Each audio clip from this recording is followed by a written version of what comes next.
Hello, so today we're actually going to be beginning the POTMC project. This will be the first day of the project.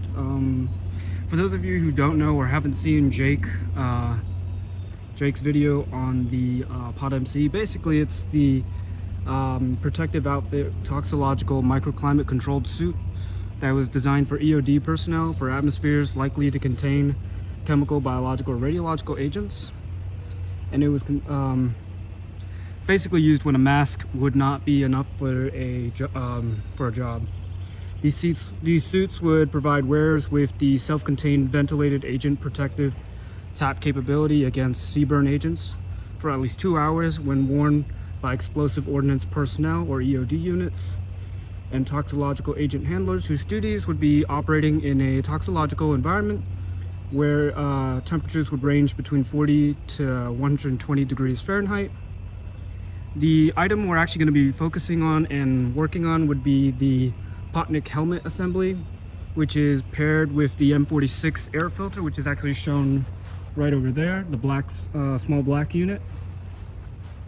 The early variant seen on the Natick Labs website is actually the XM46. I can probably cover that in another video. It's actually really hot outside. There are various components to this helmet where there are various accessories that were switched in and out of the helmet. It's like the visor we have here is actually the protective visor.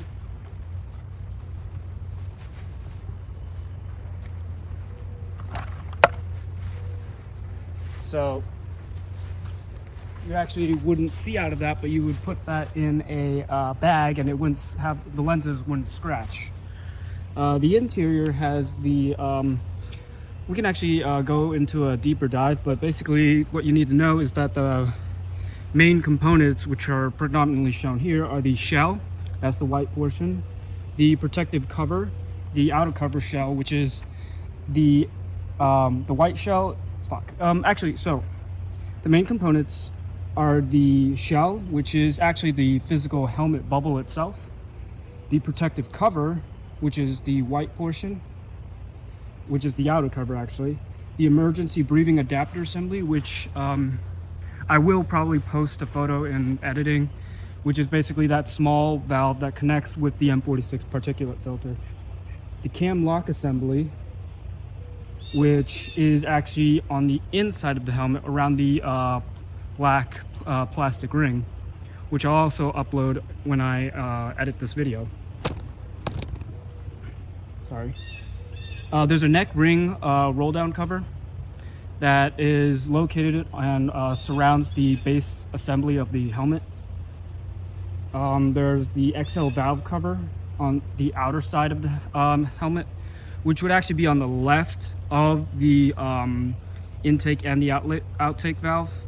So the valve cover has the spring-loaded valve cover, so that way when you pull out the M46 filter, the cover would just go right back on top without you having to manually put it back together. The inhalation valve located on the left of that particular valve assembly, the plug assembly, which is actually located inside the valve assembly, the air distribution manifold would be located inside the helmet, and the locking plate would actually also be located inside the helmet. Again, all this will probably be uploaded onto the video when I edit it. But for now, that's what we have. We'll be getting another helmet soon, mostly to run repair and maintenance on this particular helmet, because I would like it to be in better condition. It's a bit greasy right now with all the duct tape and all the markings on it left by the previous owner. I'll probably edit some photos in at the end of this video to kind of give you a good idea of what the assembly would look like. I know there's already plenty of videos on the suit made by like Coco Eagle or whatever the hell his name is. Jake has made a video. Unfortunately, a lot of these ended up in the hands of fetishists, so I'll probably try and give you a good idea of what one would look like. My suit actually, unfortunately, is missing a few components that would get the entire suit to work. I know some people have gotten hands on some complete ones within the past 5 years maybe, but I haven't really remained in contact with a lot of these guys. So I wish I could give you more information. I probably will when as I make some progress with this project, but for now, this is all I have to say about it.